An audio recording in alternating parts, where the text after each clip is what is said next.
Hello mga loves! Maayong gabi ka natong tanan. O ganyan na po ako sa video ito para ipakita sa inyo kung ano yung ginagawa ko. So yan, nagaan ko ng mga chef kaya rapper para ready na tomorrow. So while nagaano ng mga rapper is may nagapi naman ako at meron tayong kasamang bread. So while doing that, we make chika-chika with my BFF yun nasa likod. Very busy pa, may kausap pa yan sa telepono. Yung ano niya, apam. Charot! Chuk-chuk-chuk. So yan, yung BFF ko, si Ate Jogalet Melano Cleopa. So doing that, we are talking of what we are going through every day para magkaroon kami ng piso-piso. Mas maigi na yan kaysa magsigi tayo ng tambay dyan sa labas at magmarites. So yan, mag-usap-usap kami kung ano yung mga dapat gawin sa araw-araw. Kahit mahirap man, patuloy pa rin tayong nagsusumikap sa buhay para naman maging productive tayo in spite sa mga kaguluhan na ating kinakaharap ngayon is patuloy lang tayo pipgurin at laban lang sa buhay at gumawa ng mga kabuluhang bagay.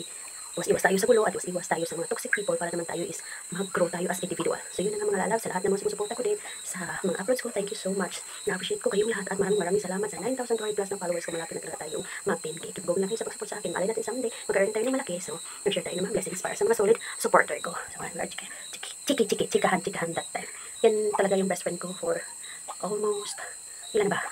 Basta 14 years old na si JB. Start kami ni ate naging kaibigan kami, grade 1 pa, si Chan Benedict. So ang tagal-tagal na din, kaya naano na namin yung ugali sa isa't isa. Magkasundo kami, we're not soft-spoken, we're hard-spoken, but magkasundo kami sa lahat ng bagay, kahit hindi kami nagsama everyday. Paminsan-minsan lang kami mag-uusap, but at least totoo kami sa sarili namin. So yun, we are, making our time na together para sa mga makuluhang bagay, wala kaming time mag-marites. So yun, para naman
for watching mga lalap. See you on the next video. Babos mama!